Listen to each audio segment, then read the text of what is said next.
If I had known a single cup of coffee could scald away 60 years of trust, I would have locked my bedroom door that morning. I sat at my daughter Sarah's kitchen table, the morning light filtering through the lace curtains, warming the chipped mug in my hands. The coffee was bitter, brewed too strong, just how her husband liked it. I thought it was just another quiet day, a moment of peace in a house that had grown tense over the years.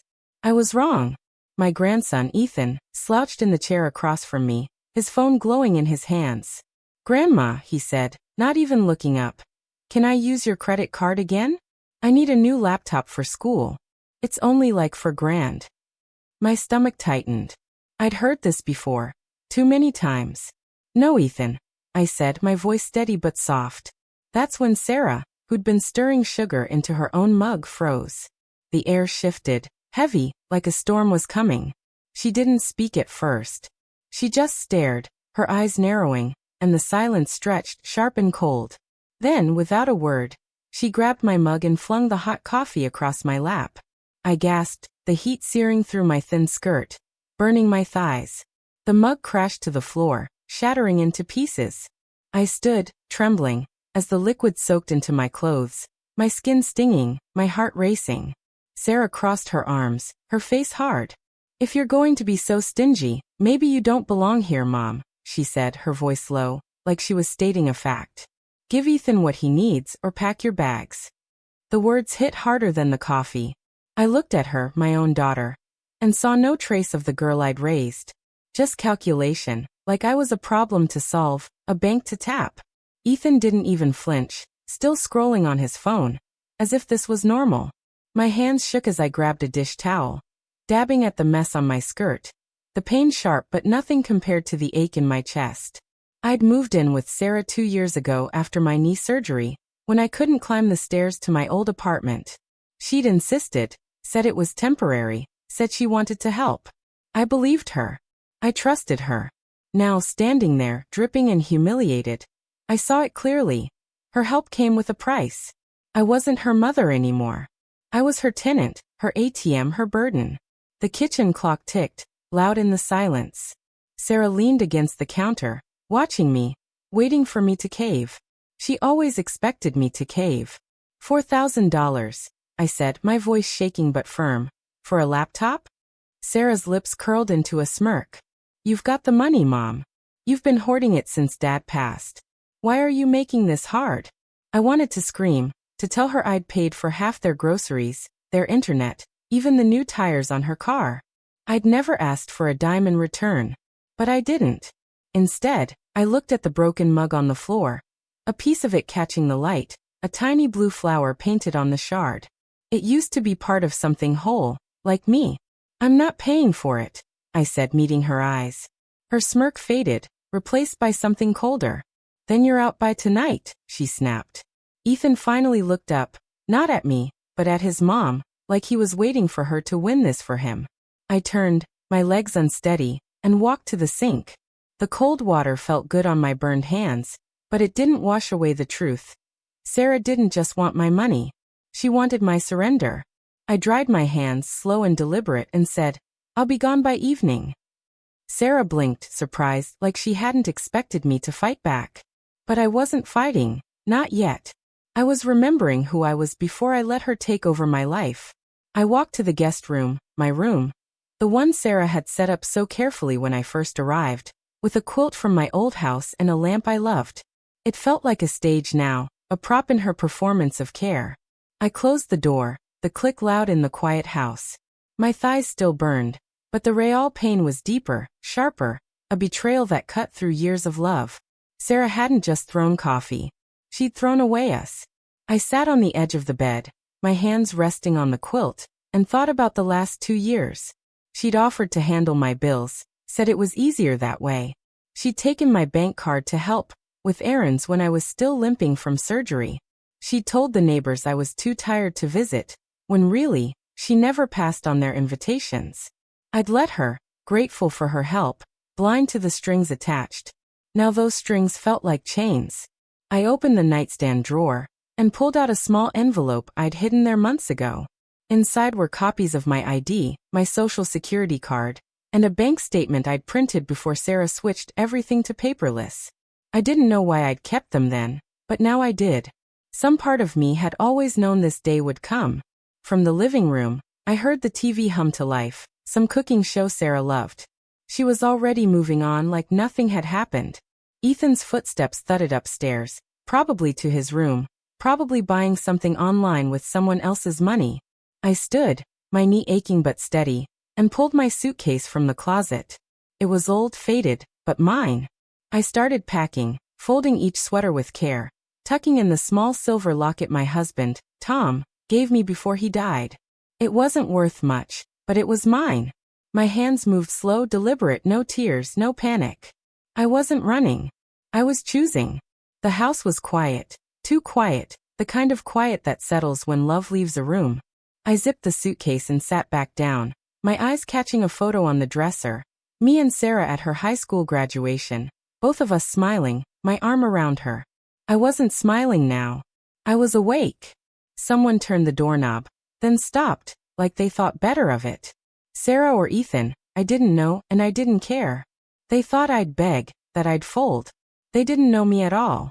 I picked up my phone and scrolled to a name I hadn't called in months. Margaret, my old friend from the library book club, a retired teacher who'd always been kind. She answered on the first ring. "Helen, is that you?" she said, her voice warm. "Is everything okay?" I took a breath. "No," I said, "but it will be." We talked for a few minutes, her voice steadying me, reminding me of a life I'd had before Sarah's house became my world. She didn't ask too many questions, just listened, and when I hung up, I felt lighter, like I'd taken my first real breath in years. I looked at the suitcase, then at the photo again. Sarah's smile in that picture was so bright, so full of promise. I didn't know where that girl went, but I knew I couldn't stay to find out. I stood, grabbed my purse, and checked it.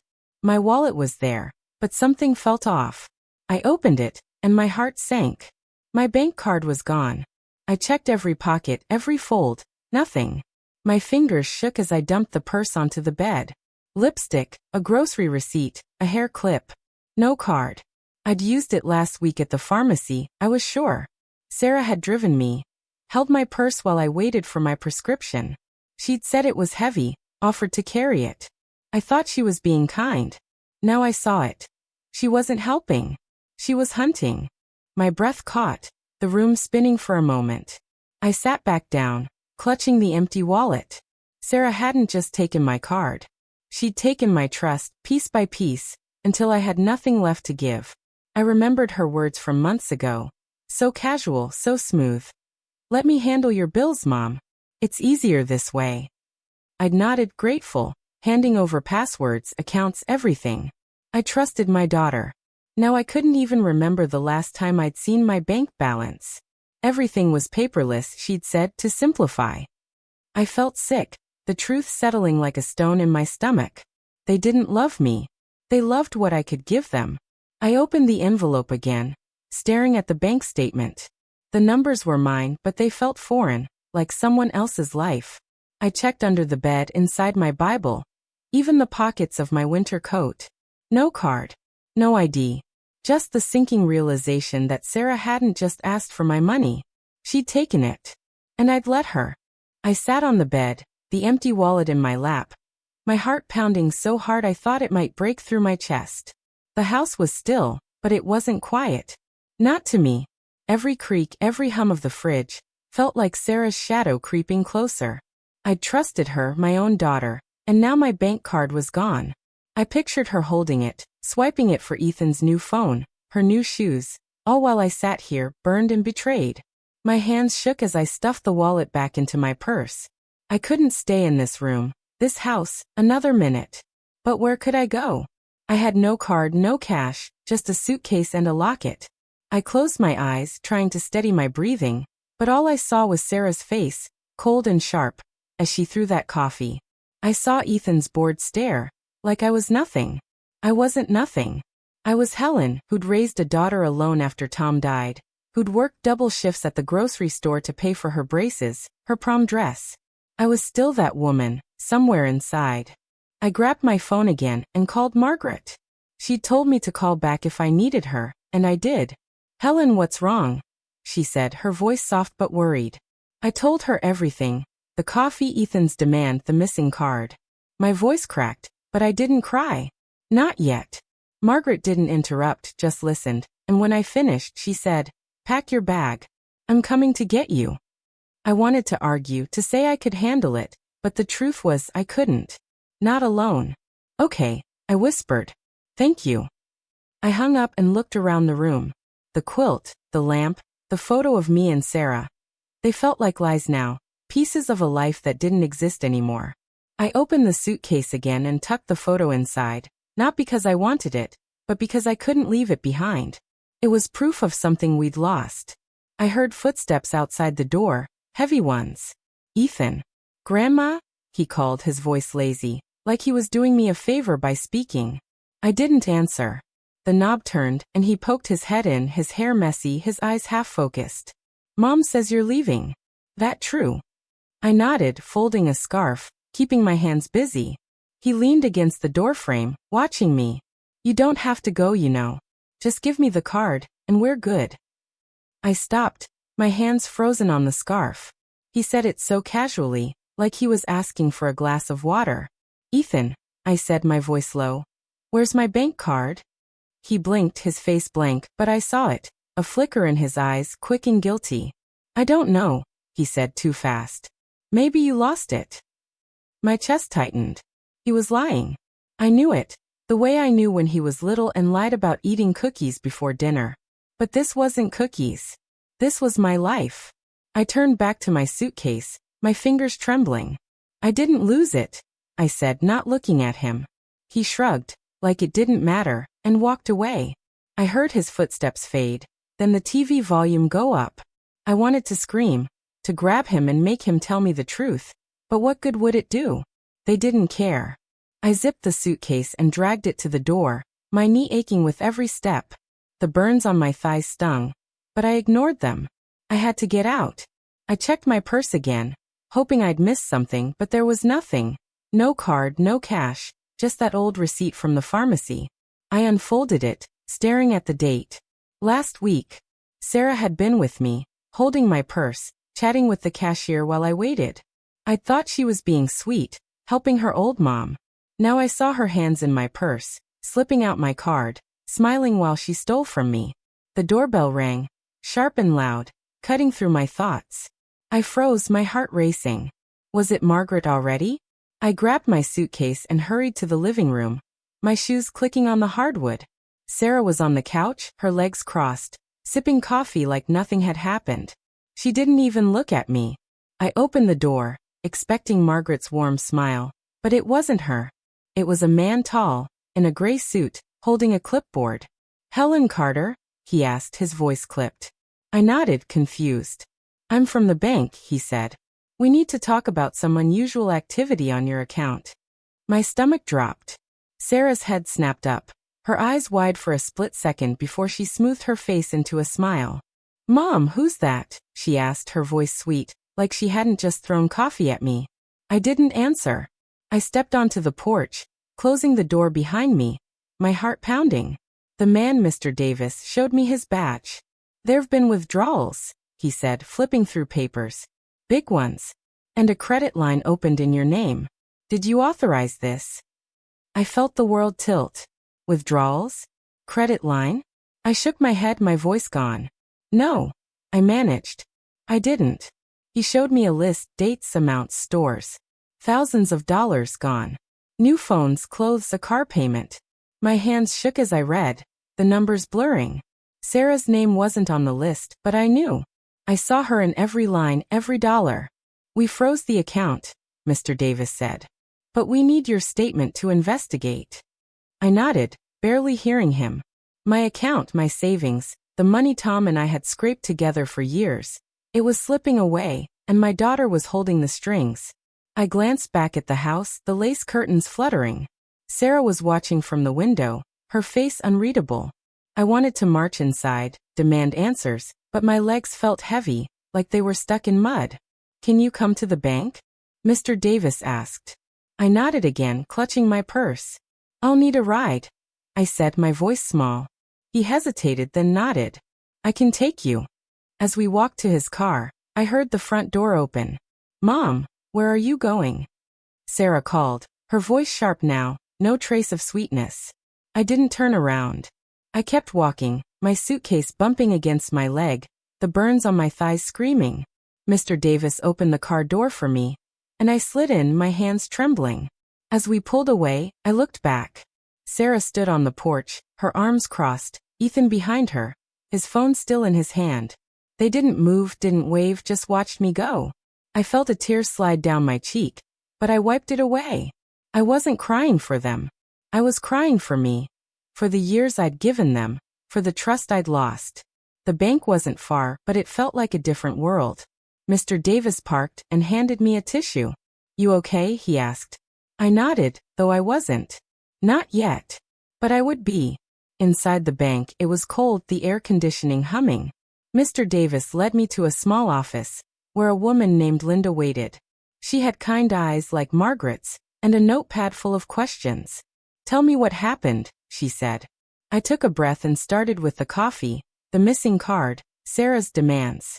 My voice shook, but I kept going, telling her about the pharmacy, the help Sarah offered, the way Ethan lied to my face. Linda wrote it all down, nodding, her face calm but serious. We see this sometimes, she said when I finished. Family members taking advantage. It's not your fault. Her words hit me hard, like a door opening I didn't know was there. Not my fault. I'd spent months blaming myself, thinking I was too old, too weak, too needy. But I wasn't. I was used. Linda showed me more papers. Transactions I didn't recognize, a loan application with my name, my signature, but not my handwriting. My chest ached, like someone was squeezing it. That's not mine, I said, pointing at the signature. It was close, but the loops were wrong, too sharp, like Sarah's writing. Linda nodded. We'll investigate, she said. But you need to file a report. It could mean legal action. Legal action. Against my daughter. The thought made me dizzy. I saw Sarah's face again, not the cold one from today, but the one from years ago, laughing as we baked cookies, her hands sticky with dough. Could I do this? Could I turn her in? I didn't know. But I knew I couldn't go back to that house. Not now. Not ever. As we talked, my phone buzzed. A text from Sarah. Where are you? We need to talk. I stared at it, my thumb hovering over the screen. I wanted to reply, to ask why, to demand my card back. But I didn't. I turned the phone off and looked at Linda. What do I do now? I asked. She smiled, gentle but firm.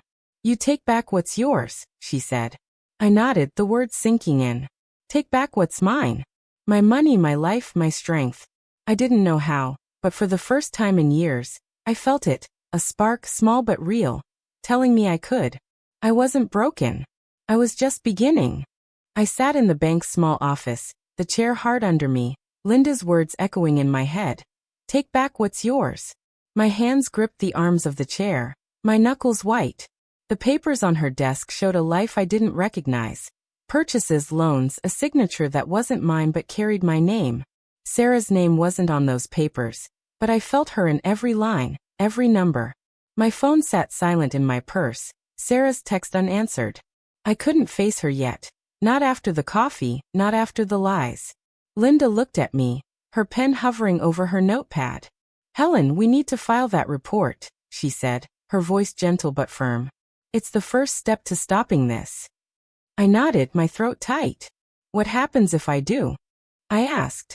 She leaned forward, her eyes kind but serious. The bank investigates. If there's fraud, they'll trace it. It could mean police, maybe charges. It's not easy, especially with family. Family. The word stung, sharp as the coffee burns still throbbing on my thighs. Sarah was my daughter, my only child. Could I turn her in? I didn't know, but I knew I couldn't let her keep stealing from me. The office door opened, and Mr. Davis poked his head in. Helen, there's someone here for you, he said. My heart jumped. Sarah? Ethan? I stood, my knees shaky, and followed him to the lobby. It wasn't them. It was Margaret, her gray hair pulled back, her face full of worry. She rushed over, her arms wrapping around me before I could speak. Oh Helen, thank God you're okay, she said, her voice thick. I hugged her back, the warmth of her arms pulling tears I'd been holding in. I'm not okay, I whispered, my face pressed against her shoulder. But I'm here. She pulled back, her hands on my arms, looking me up and down. You're burned, aren't you? I can see it in how you're standing. What did she do to you? I swallowed, the memory of the coffee flashing hot in my mind. She threw it, I said, my voice breaking. Because I wouldn't give Ethan my card. Margaret's face hardened, her lips a thin line. That's not a daughter, she said. That's a thief. We sat in the lobby, Margaret holding my hand, her thumb rubbing small circles like she used to when we'd talk at book club. I told her about the bank, the missing card, the forged signature.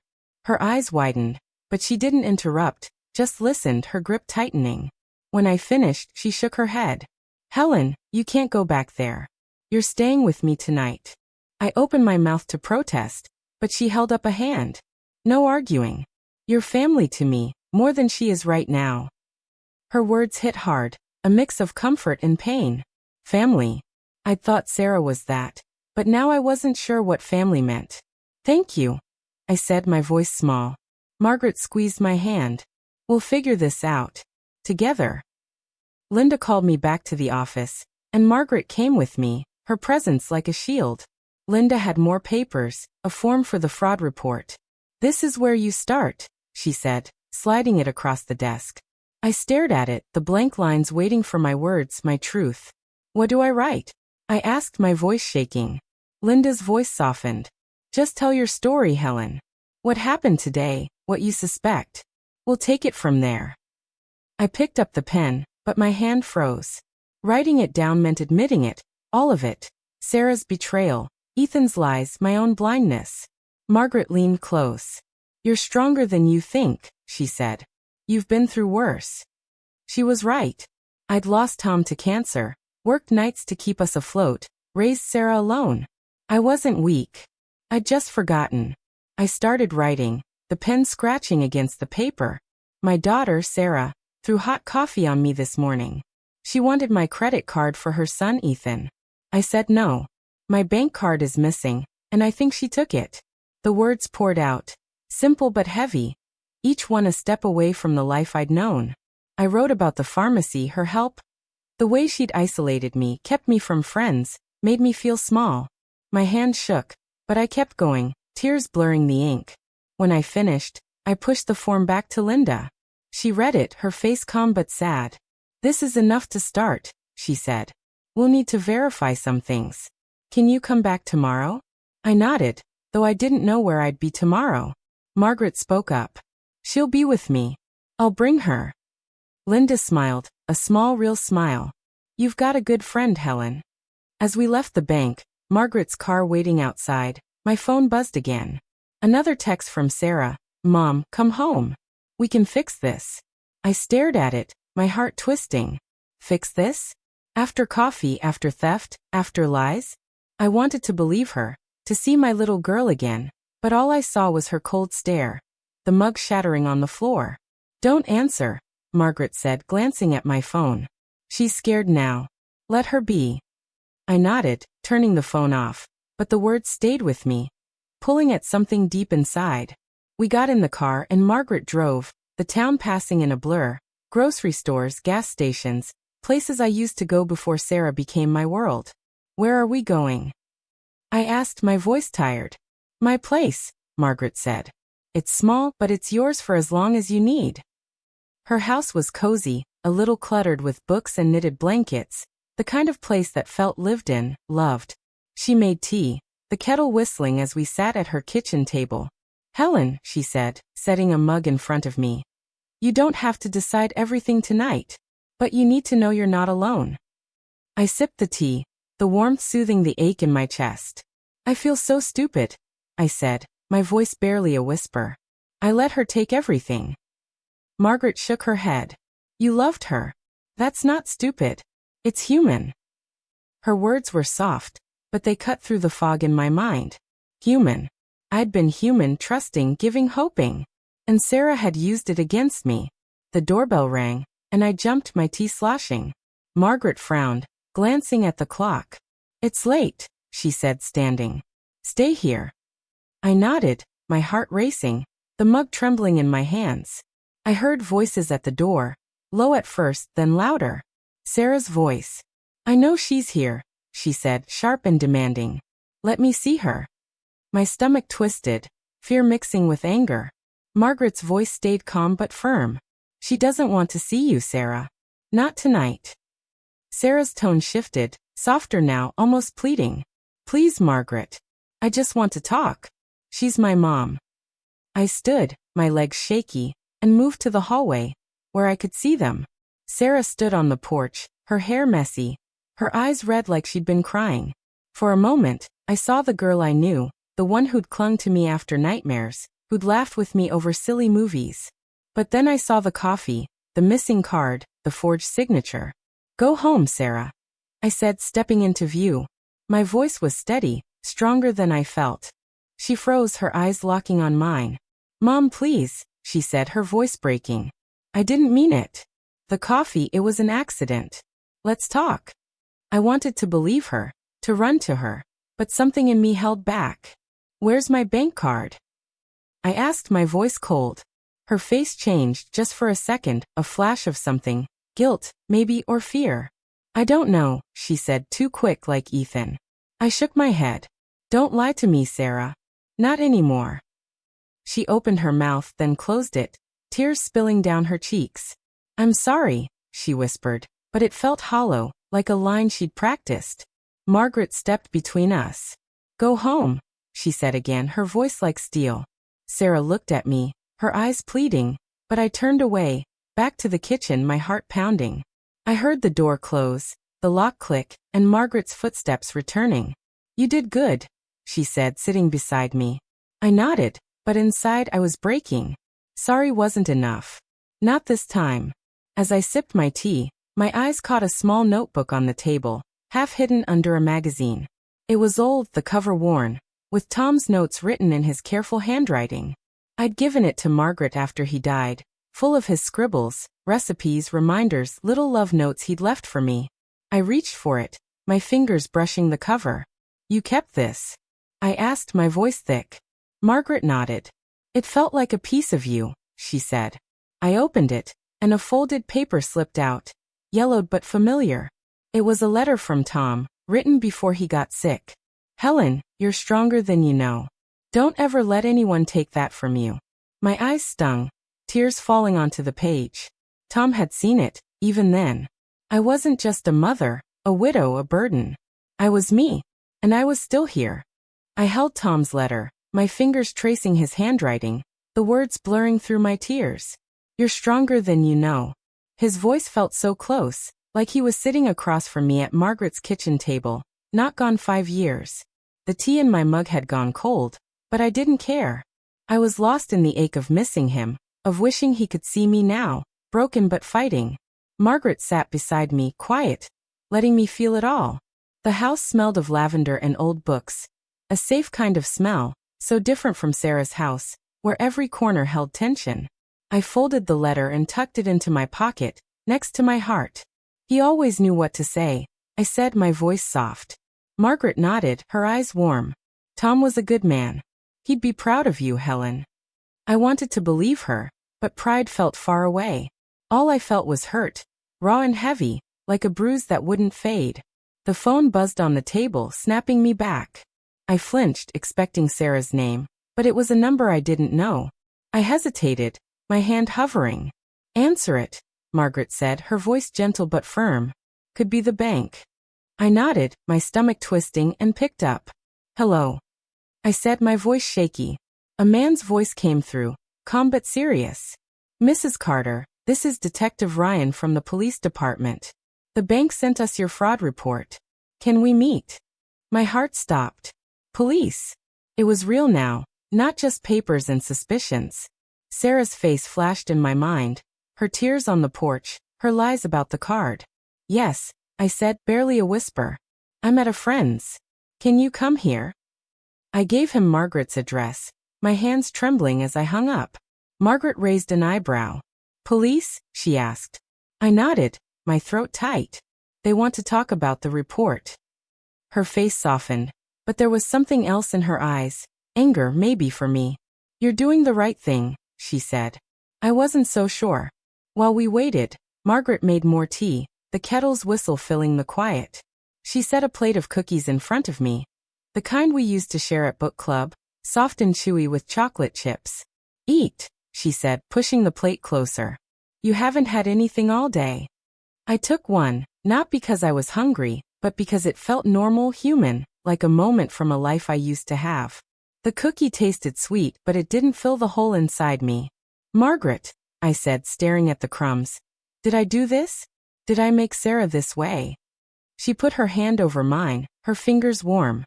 "No, Helen. You loved her. You gave her everything. She made her own choices." I wanted to believe her, but the guilt was there, heavy, like I'd failed her somewhere along the way.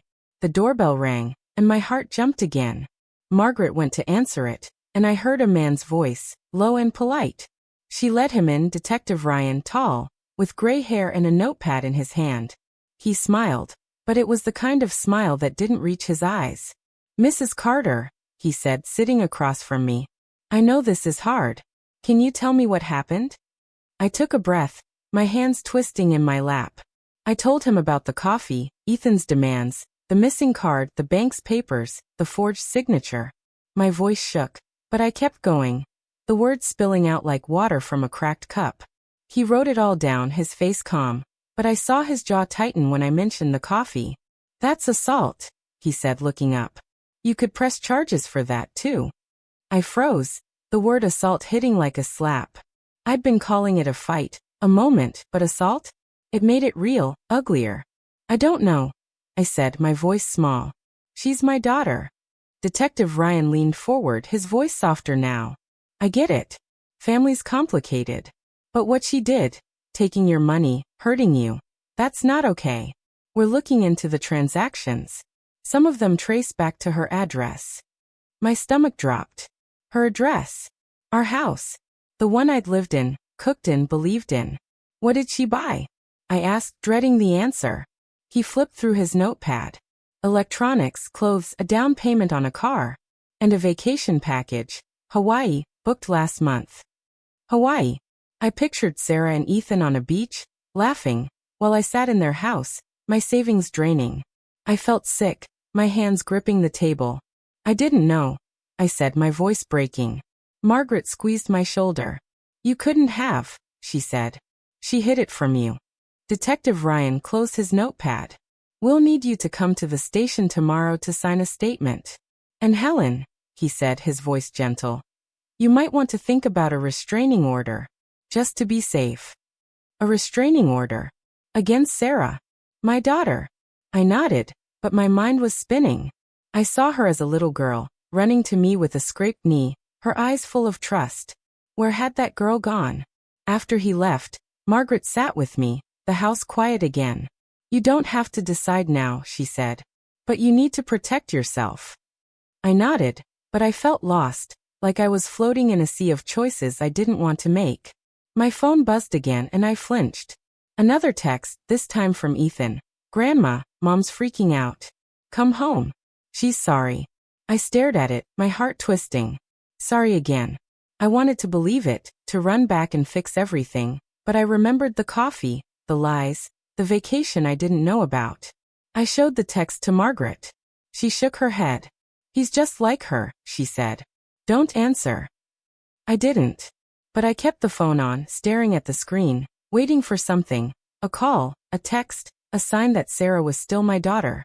The phone stayed silent, and the silence hurt more than words. Margaret made up the guest room. A small space with a soft quilt and a window overlooking her garden. "Sleep," she said, handing me a pair of pajamas. "You need it." I nodded, but as I lay in the dark, sleep didn't come. I saw Sarah's face, her tears, her lies. I saw Ethan's bored eyes, his careless lies. I saw Tom's letter, his words burning in my mind. "You're stronger than you know." I wanted to be that woman, the one he believed in. But right now, I felt small, scared, betrayed. I pulled the locket from my pocket, the one Tom gave me, and opened it. Inside was a tiny photo of us, young and smiling before life got hard. I held it close, my fingers shaking, and whispered, "I'm trying, Tom. I'm trying." The next morning, Margaret was already up, coffee brewing, the smell filling the house. I sat at the table, my burn still sore but fading, my heart still heavy. "You ready for the station?" she asked, setting a mug in front of me. I nodded, though I wasn't sure. "I have to be," I said. She smiled, a small, proud smile. "That's the Helen I know." As we ate breakfast, toast and eggs she'd made just how I liked, the doorbell rang again. My heart sank. Not again. Margaret went to check, and I heard her voice, sharp and low. "What do you want?" I stood, my legs unsteady, and moved to the hallway. It wasn't Sarah. It was Ethan alone, his hands in his pockets, his face pale. "I need to talk to Grandma," he said, his voice quieter than usual. Margaret looked at me, her eyes asking what I wanted. I took a breath, my hands clutching Tom's locket. "Let him in," I said, my voice steady but my heart racing. I didn't know what he wanted, but I needed to hear it. I needed to know if there was anything left to save. Ethan stood in Margaret's living room, his hands stuffed in his pockets, his eyes darting to the floor. He looked smaller than usual, not the cocky teenager who'd asked for my credit card like it was pocket change. I stood by the couch, clutching Tom's locket, my heart pounding. Margaret stayed close, her arms crossed, watching him like a hawk. "What do you want, Ethan?" I asked, my voice steady but thin like it might crack any second. He shuffled his feet, his sneakers scuffing the rug. I wanted to say sorry," he mumbled, still not looking at me. "Sorry." That word again, the one Sarah used, the one that felt like a trick. I tightened my grip on the locket, the metal warm in my hand. "Sorry for what?" I asked, sharper than I meant. His eyes flicked up, then away. "For the coffee thing. And other stuff." Other stuff. My chest tightened, the air heavy with what he wasn't saying. "What stuff, Ethan?" I pressed, stepping closer. Margaret put a hand on my arm, like she was ready to pull me back if I needed it. He sighed, running a hand through his messy hair. "Mom's messed up, okay? She's been using your card." I didn't know at first, I swear. His voice shook, and for a moment, I saw the boy who used to hug me, who'd beg for extra cookies. But then I remembered his lie about my card, his bored stare as Sarah threw coffee. "You knew," I said, my voice low, trembling with hurt. "You asked me for money, Ethan. You lied to my face." His face flushed, and he looked away, his jaw tight. "I didn't have a choice," he said, his voice barely a whisper. "She said we needed it. For bills, for my school stuff. I thought it was okay." I stared at him, my heart twisting. Was he telling the truth? Or was this another game? Another way to pull me back into Sarah's trap? I wanted to believe him, but trust felt like broken glass in my hands. Margaret spoke up, her voice sharp. "Ethan, if you're really sorry, you'll tell us everything. Where's her card? What else did Sarah do?" He flinched, like her words hit him. "I don't have it," he said, too fast. "Mom does. She's been using it for a while. I saw her buy stuff online, clothes, a TV. She said you didn't need the money, that you had plenty." My stomach dropped, the room spinning for a second. Plenty. I'd worked years, saved every penny after Tom died, just to have something to lean on. And Sarah thought it was hers to take. "What else?" I asked, my voice shaking. Ethan hesitated, his eyes darting to the door like he wanted to run. "There's a loan," he said finally, his voice so quiet I almost missed it. "She signed your name. For a car. I heard her talking to someone about it." A loan. The word hit like a punch, worse than the coffee, worse than the missing card. I sank onto the couch, my legs giving out. Margaret sat beside me, her hand on my back. "You're sure?" she asked Ethan, her voice hard. He nodded, his face pale. "I'm sorry, Grandma," he said again, and this time, I saw tears in his eyes. I wanted to scream, to cry, to shake him until he told me why. Why had they done this? Why had my daughter, my grandson, turned me into nothing more than a bank? But I didn't. I just sat there, the locket digging into my palm, Tom's words echoing. "You're stronger than you know. Why are you telling me this now?" I asked, my voice barely holding together. Ethan swallowed, his hands twisting in his pockets. Because Mom's planning to come here. She knows you're with the police. She's mad, Grandma. Really mad. My heart stopped. Sarah coming here. I saw her cold eyes, the coffee flying, and now this, alone a lie, her anger chasing me. When? I asked, my voice sharp. He shrugged, his eyes on the floor. Soon. Maybe tonight. I don't know. Margaret stood, her face set. You need to go, Ethan, she said. And don't tell her you were here. He nodded, his shoulders slumped, and headed for the door. Before he left, he turned back. I didn't want this, he said, his voice breaking. I didn't know how to stop her. The door closed behind him, and the silence was deafening. Margaret locked the door, her hands steady but her eyes worried. We need to call Detective Ryan, she said, reaching for her phone. I nodded, but my mind was racing. Ethan's words spun in my head. Sorry, loaned Sarah's anger. Was he telling the truth? Or was he playing me, softening me up for Sarah's next move? I felt torn, caught between the boy I loved and the betrayal I couldn't ignore. Margaret dialed the detective, her voice calm as she explained Ethan's visit, the loan, Sarah's plan to come. I listened, but my eyes were on the locket, on Tom's tiny photo inside. He'd always known what to do, how to fix things. I didn't. But I had to try. Detective Ryan arrived within the hour, his notepad already open. Tell me about Ethan, he said, sitting across from me.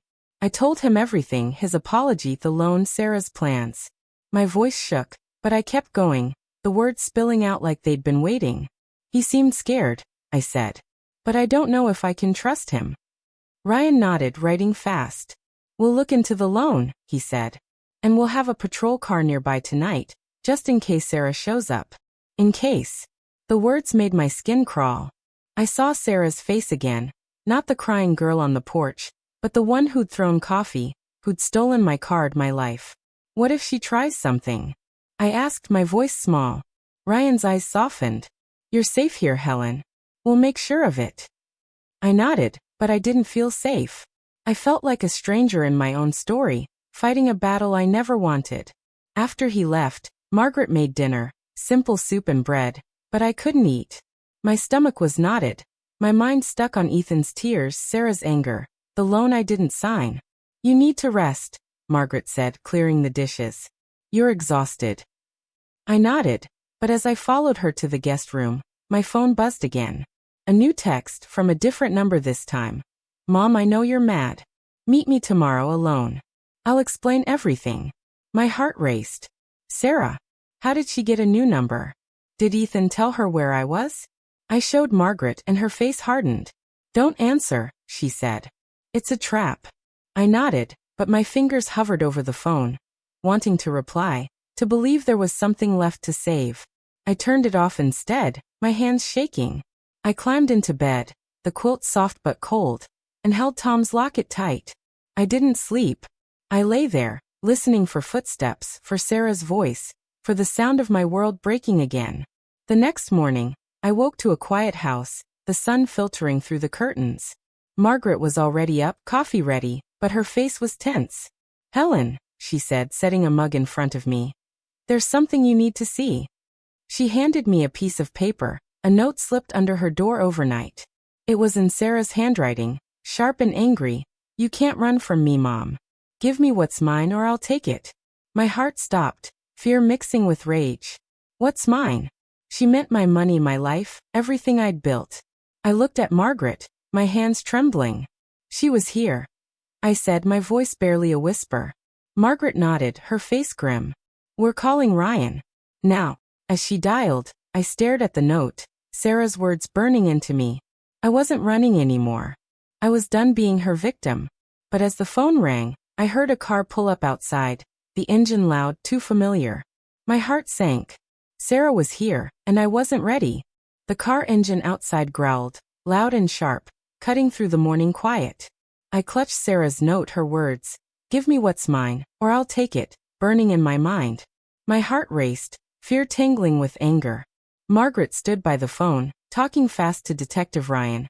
Her voice steady but urgent. She's here, she said, glancing at me, her eyes wide. We need someone now. I moved to the window, my hands shaking, and peeked through the curtains. It was Sarah's car, The red sedan I'd helped pay for, parked crooked in the driveway. She was alone, no Ethan, just her sitting in the driver's seat, staring at the house. Her face was hard, her hands gripping the wheel. I stepped back, my breath catching. "It's her," I whispered. Margaret hung up, her face set. "Ryan's sending a patrol car. Stay away from the window, Helen." I nodded, but my feet felt glued to the floor. My eyes locked on the car outside. The doorbell rang, sharp and demanding, and I jumped, the note crumpling in my hand. Margaret grabbed my arm, pulling me toward the kitchen. "Don't answer," she said, her voice low. "Let the police handle it." But Sarah's voice came through the door, loud, almost desperate. "Mom, I know you're in there. Open the door." My heart twisted, the sound of her voice pulling at memories, her calling me as a kid, laughing, needing me. But this wasn't that Sarah. This was the woman who'd thrown coffee, stolen my card, forged my name. I shook my head, trying to push the memories away. "She won't stop," I said, my voice trembling. Margaret nodded, her hand still on my arm. "Then we wait her out," she said. But the doorbell kept ringing, over and over, each chime like a hammer in my chest. I sat at the kitchen table, Sarah's note in front of me, Tom's locket still in my hand. Margaret stood by the door, listening, her phone ready to call Ryan again. "Mom, please," Sarah shouted, her voice cracking now. "I'm sorry, okay? I messed up. Let me fix it." Her words hit hard, stirring that old hope, the part of me that still saw her as my little girl. I stood, my legs shaky, and Margaret grabbed my hand. "Helen, don't," she said, her eyes pleading. "She's lying. You know she is." I nodded, but my heart wasn't sure. I wanted to believe her, to believe we could go back. "I just need to see her," I said, my voice barely a whisper. Margaret sighed but didn't stop me. I walked to the door, my hand on the knob, and opened it just a crack. Sarah's face was red, her eyes wet, her hair messy like she hadn't slept. "Mom," she said, her voice soft now. "Please let me in. We can talk." I stared at her, searching for the daughter I knew. But all I saw was the coffee, the lies, the note in my hand. "Where's my card, Sarah?" I asked, my voice cold. She blinked, her tears stopping, her face shifting to something harder. "I don't have it," she said, too quick like Ethan. I held up the note, my hand shaking. "And this? You wrote this. You threatened me." Her eyes widened, just for a second, then narrowed. "You're making this bigger than it is," she said, her voice sharp now. "You owe us, Mom. After everything we've done for you." I felt like I'd been slapped. Owe them. I'd given her my home, my money, my trust. "You stole from me," I said, my voice breaking. "You hurt me." She stepped closer, her hands clenched. "You're not perfect either," she snapped. "You think you're so innocent, but you've always made me feel small." Her words cut deep, twisting the guilt I'd carried for years. Had I failed her? Before I could answer, a police car pulled up, its lights flashing silently. Sarah froze, her face pale. Two officers stepped out, one of them Detective Ryan. "Mrs. Carter," he called, walking toward us. "Everything okay?" Sarah turned, her eyes darting between me and the officers. "This is a mistake," she said, her voice shaking. "Mom, tell them. Tell them I didn't do anything." I wanted to, God help me. I wanted to protect her. But I saw the note, the forged signature, the coffee burns on my thighs. "You know what you did," I said, my voice steady now. Ryan stepped closer, his notepad out. "Sarah, we need to talk about some transactions," he said. "Why don't you come with us?" Sarah's face twisted, anger flashing. "You're turning on me," she said to me, her voice low, almost a hiss. "After everything, you're choosing them over me." I shook my head, tears burning my eyes. "You chose this, Sarah," I said. "Not me."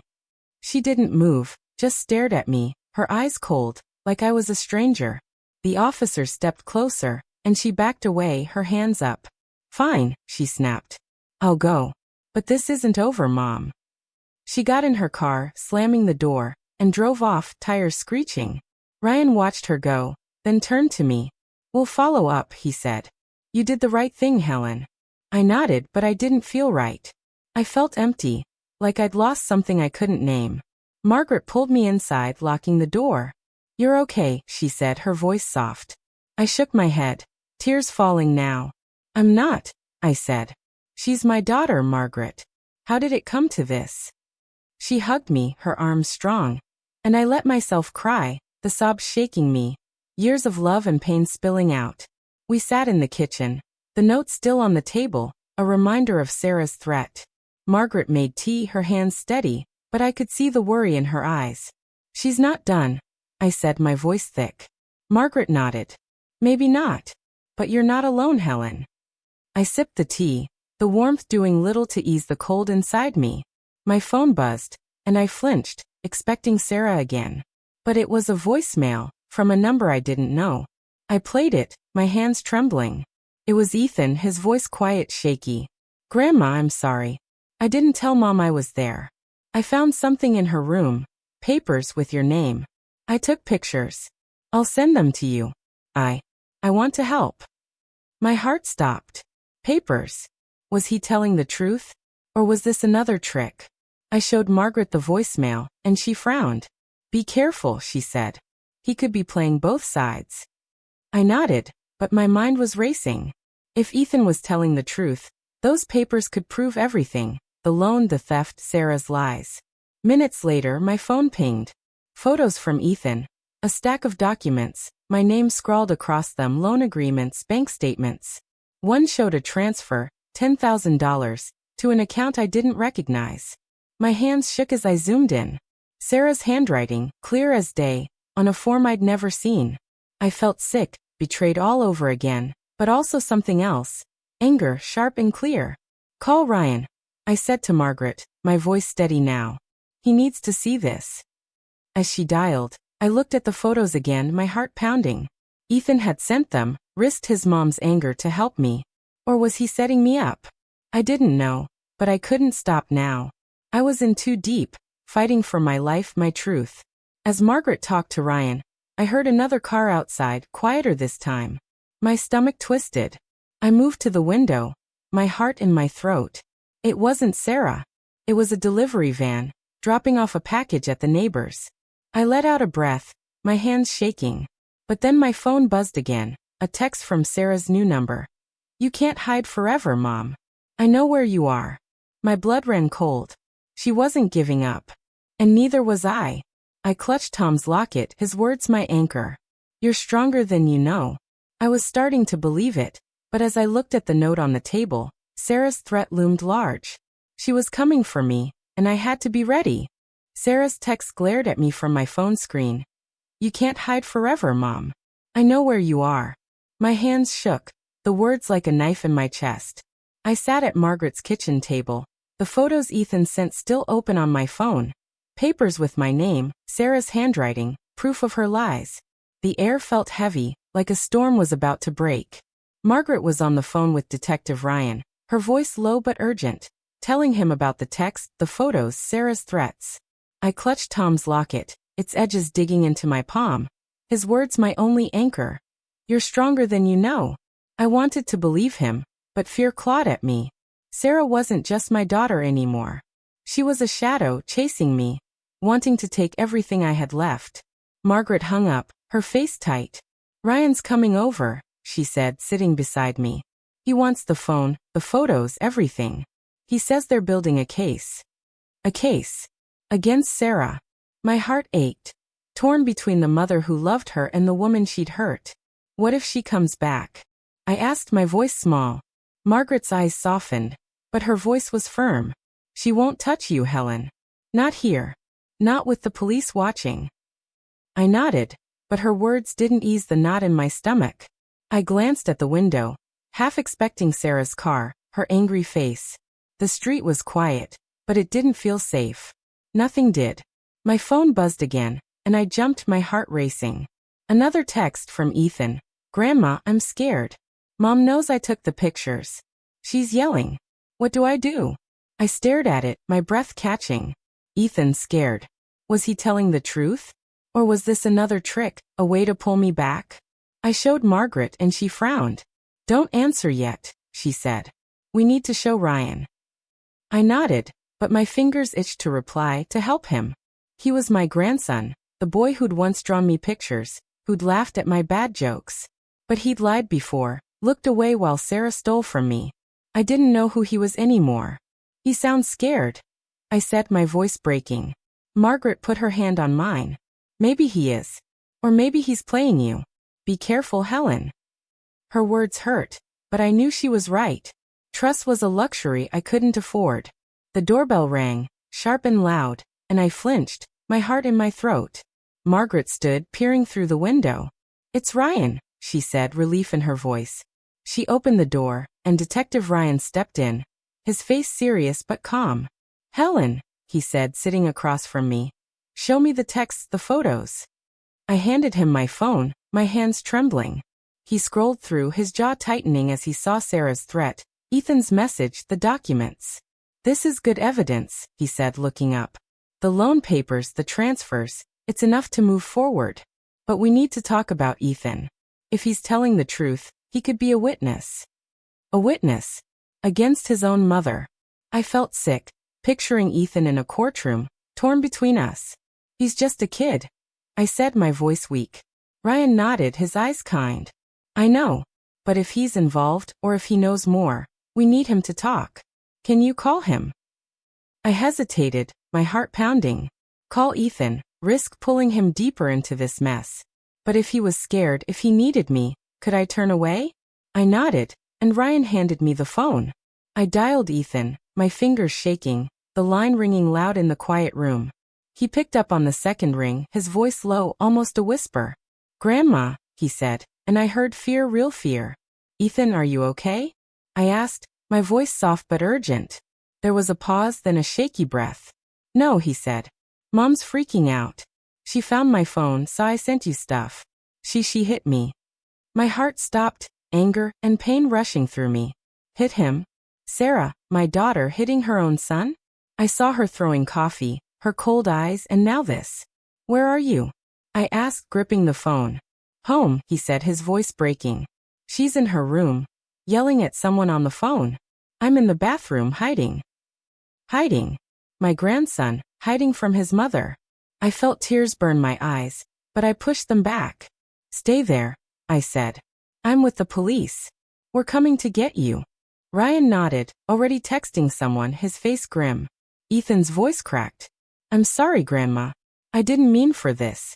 I thought she was right. His words broke me, love and betrayal twisting together. I know, I said, my voice thick. Just stay safe, okay? He whispered, okay, and hung up. I set the phone down, my hands shaking, and looked at Ryan. She hit him, I said, my voice barely holding. My daughter hit her own son. Ryan's face softened, but his voice was firm. We'll get him out, Helen.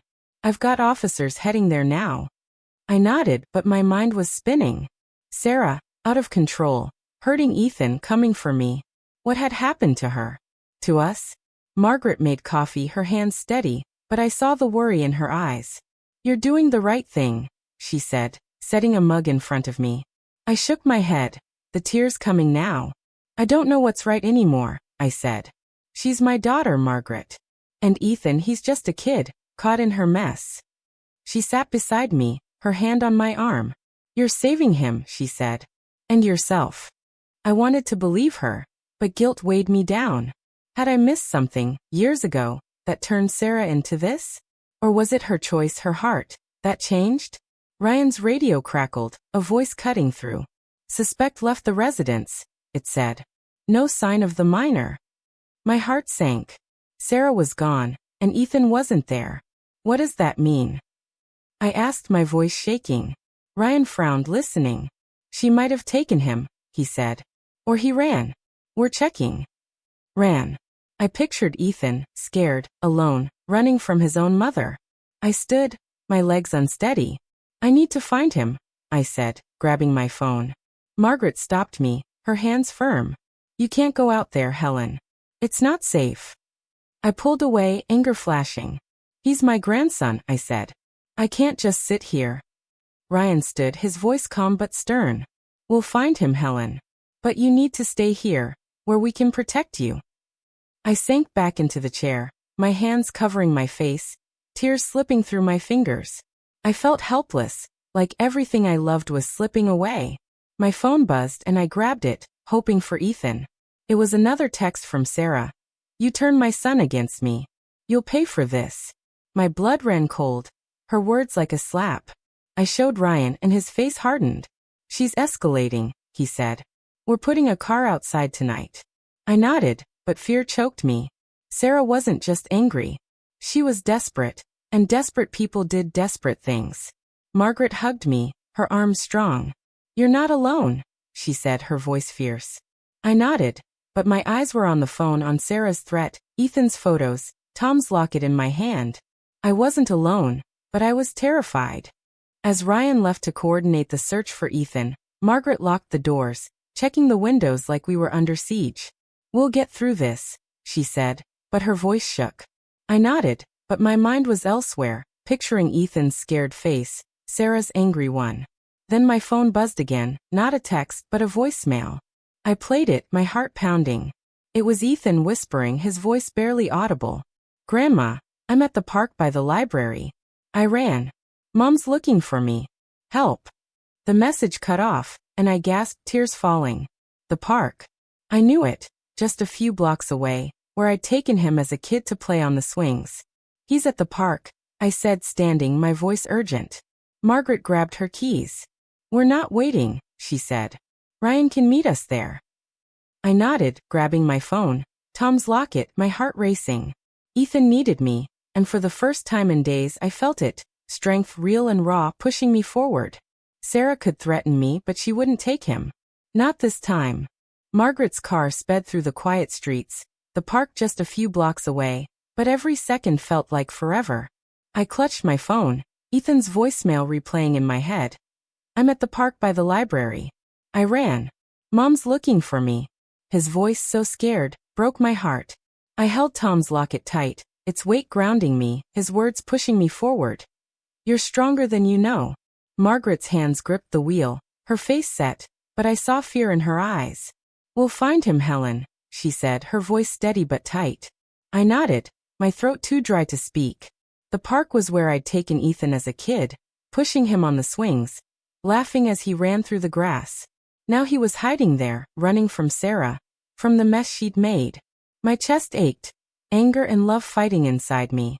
Sarah had stolen my money, my trust, and now she was after my grandson. We pulled into the park's lot, the swings empty, the slides glinting in the morning sun. It was quiet, too quiet, no kids, no dogs, just the rustle of leaves. I scanned the trees, the benches, my heart pounding. "Ethan," I called, stepping out, my voice echoing. No answer. Margaret grabbed her phone, dialing Detective Ryan. "We're at the park," she said, her voice low. "Ethan's here somewhere. Hurry." I walked toward the playground, my knees aching but moving fast, my eyes darting everywhere. "Ethan, it's Grandma." I called again, softer this time, hoping he'd hear me, trust me. A shadow moved near the library wall, and my heart jumped. I ran toward it, my shoes slipping on the grass. "Ethan," I whispered. It was him, crouched behind a bench, his hoodie pulled up, his face pale. "Grandma," he said, his voice shaking, and he ran to me, his arms wrapping around me tight, like he was a little boy again. I held him, tears burning my eyes, his body trembling against mine. "You're okay," I said, stroking his hair. "I've got you." He pulled back, his eyes red, a bruise blooming on his cheek. My stomach twisted. Sarah had hit him, just like he'd said. "She's looking for me," he whispered, glancing around. "She knows I sent you those pictures." I nodded, my hand on his shoulder. "You're safe now," I said, though I wasn't sure. Margaret reached us, her phone still in hand. "Ryan's on his way," she said, then saw Ethan's bruise and gasped. "Oh honey," she said, her voice soft. Ethan looked down, ashamed. "I didn't know she'd do all this," he said. I thought she needed the money." I wanted to scream, to ask why he'd gone along with it, but I saw the fear in his eyes, the same fear I'd felt in Sarah's house. He was just a kid, caught in her storm. Before I could speak, a car screeched into the lot, tires loud against the pavement. My heart stopped. Sarah's red sedan. She stepped out, her face twisted with anger, her eyes locking on us. Ethan, she shouted, storming toward us. Get over here now. Ethan froze, his hand gripping mine. I stepped in front of him, my heart racing but my voice steady. Stay away, Sarah, I said. She laughed, a sharp, bitter sound. You think you can take him from me? She said, her voice low, dangerous. He's my son, Mom. And you're ruining everything. Margaret moved beside me, her phone out, recording. The police are coming, Sarah, she said, her voice calm but firm. Sarah's eyes flicked to her, then back to me, something wild in her gaze. You turned him against me, she said, pointing at me. You and your stupid money. I shook my head, tears falling now. You did this, Sarah, I said, my voice breaking. You stole from me, hurt Ethan, lied to us both. She flinched, just for a second, but then her face hardened. You owe me, she said, stepping closer. After all I've done, taking care of you, putting up with you. Her words cut deep, but I saw through them now. She hadn't taken care of me. She trapped me, used me, broken me. No, I said, my voice stronger. I don't owe you anything. Ethan's hand tightened in mine, and I felt his fear, his hope, pushing me to stand taller. Sarah's eyes narrowed, and she reached into her purse. My breath caught, fear spiking. Was it a weapon? But she pulled out my bank card, holding it up like a trophy. You want this? She said, smirking. Come get it.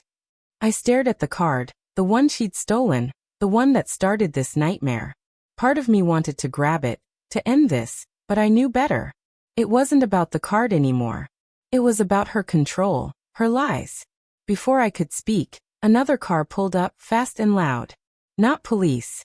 A black SUV, one I didn't recognize. A man stepped out, tall, in a leather jacket, his face hard. Sarah's smirk faded, her eyes darting to him. You're late, she snapped, but her voice shook. The man didn't smile. You said you'd have the money, he said, his voice low, threatening. Where is it? My stomach dropped. Who was he? What had Sarah gotten into? Ethan whispered. That's the guy she was talking to. The one on the phone. My mind raced. The loan, the transfers. Sarah hadn't just stolen from me. She owed someone else, someone dangerous. Margaret stepped forward, her phone still recording. Get out of here, she said to the man, her voice fierce. He glanced at her, then at Sarah. You didn't tell me, he said, his tone cold. This is a setup. Sarah's face paled. It's not, she said, backing away. I'll get it, I swear. The man stepped closer, and I pulled Ethan behind me, my heart pounding. Stay back, I said, my voice shaking but firm. He looked at me, his eyes narrowing, then turned to Sarah. You've got one day, he said, then got in his SUV and sped off, leaving dust in the air. Sarah stood there, her hands shaking, my card still in her hand. You're ruining my life, she said to me, her voice low, tears streaming. You're ruining my life, I said, my voice breaking. You did this to us. Sirens wailed in the distance, getting closer. Sarah's eyes widened, panic flashing. She threw the card at me, hitting the ground. Take it, she hissed, then ran to her car, peeling out before I could move. I picked up the card, my hands trembling, its plastic cold against my skin. Ethan clung to me, sobbing now. I'm sorry, Grandma, he said, his voice muffled. I hugged him tight, tears falling, love and pain mixing together.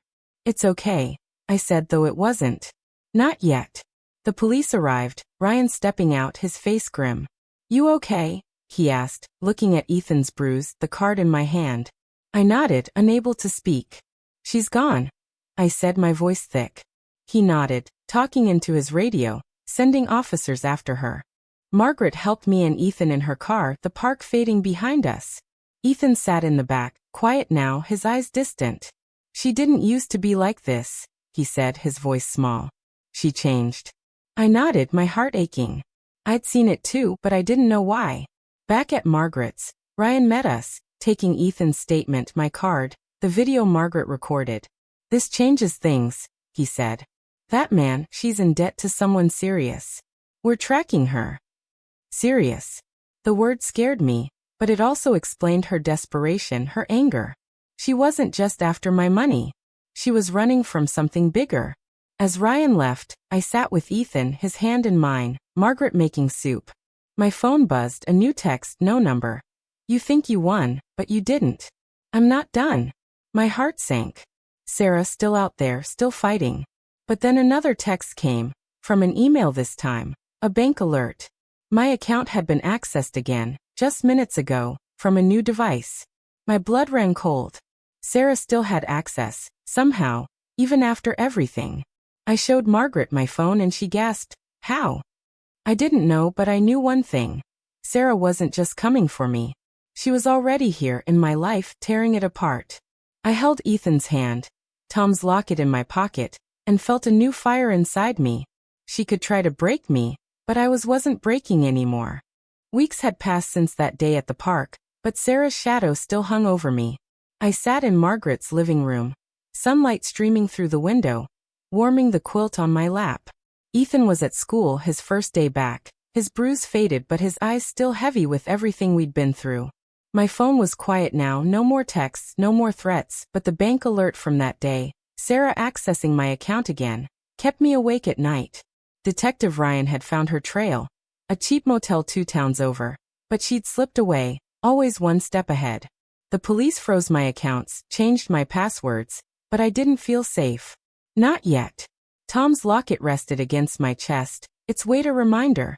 You're stronger than you know. I was trying to be, for Ethan, for myself, but some days the hurt was stronger than the hope. Margaret came in, carrying 2 mugs of tea, her smile soft but tired. You're thinking about her, aren't you? She said, handing me a mug. I nodded, my fingers wrapping around the warmth. I keep wondering where I went wrong. I said, my voice low. She was my little girl, Margaret. I see her laughing, holding my hand, and then this. My voice broke, tears burning my eyes. Margaret sat beside me, her hand on mine. You didn't make her choices, Helen, she said. You loved her. That's all a mother can do. Her words were kind, but the ache didn't fade. I saw Sarah's face, not the angry one from the park, but the one from years ago, singing off-key in the car, her smile bright. I missed that girl, but she was gone, replaced by someone I didn't know. The doorbell rang, and I tensed, my heart racing. Margaret stood, checking the peephole. It's Ryan, she said, opening the door. Detective Ryan stepped in, his face calm but serious, a folder in his hand. Helen, we need to talk, he said, sitting across from me. My stomach twisted. Did you find her? I asked, my voice shaking. He nodded, his eyes steady. She was picked up last night, trying to open a new account with your ID. She's in custody. Custody. The word hit hard, heavy with finality. My daughter in jail. I should have felt relief, but all I felt was sorrow, deep and raw. What happens now? I asked, clutching the locket. Ryan opened the folder, pulling out papers. She's facing charges, fraud, theft, assault. Ethan's testimony helped, and the photos you gave us. It's a strong case. I nodded, but my heart ached. Ethan testifying against his mom. Me turning her in. It was right, but it didn't feel good. Ryan leaned forward, his voice softer. There's something else, he said. We found a letter in her things addressed to you. He handed me an envelope, my name scrawled in Sarah's handwriting. My hands trembled as I took it, memories flooding back. Her school notes, her birthday cards, her love in every loop of ink. Do you want to read it now? Margaret asked, her hand on my shoulder. I nodded, my throat tight, and opened it, the paper crinkling. Sarah's words were messy, rushed, but clear. Mom, I know you hate me. I don't blame you. I messed up, worse than you know. I owed money, bad people, and I thought your savings would fix it. I was wrong. I'm sorry, not for me, but for you, for Ethan. Take care of him. I can't. Tears fell, blurring the ink. Sorry again, but this time it felt different. Not a trick, but a goodbye. I saw her alone, writing this, knowing she'd lost us. My heart broke, not for the Sarah who'd hurt me, but for the one who'd been my daughter. I set the letter down, wiping my eyes. She's gone, isn't she? I said, my voice barely a whisper. Ryan nodded, his face kind. She'll be in jail for a while, Helen. But Ethan's safe with you now. Ethan. My grandson, the one piece of Sarah I could still hold on to. I nodded, the weight of it settling in. I'd filed for guardianship, with Margaret's help, and Ethan was staying with me here, in this house that had become my home. Thank you, I said to Ryan, my voice thick. He stood, squeezing my shoulder. You're a strong woman, Helen, he said, then left, the door closing softly behind him. Margaret sat with me, the letter between us. What do you want to do with it? She asked. I looked at Sarah's words, her apology, her pain. Keep it, I said. Not for her, but for me. To remember. She nodded, her eyes wet, and hugged me tight. You're going to be okay, she said, her voice fierce. I nodded, tears falling, but for the first time, I believed her. I wasn't okay yet, but I was getting there, step by step, with Ethan, with Margaret, with the strength Tom always saw in me. That afternoon, Ethan came home, his backpack slung over one shoulder, his eyes brighter than they'd been in weeks. Hey, Grandma, he said, dropping into a chair. School was good. I smiled, my heart swelling. Tell me about it, I said, setting out cookies, the ones he loved. He talked, fast and happy, about a science project, a new friend, a joke his teacher told.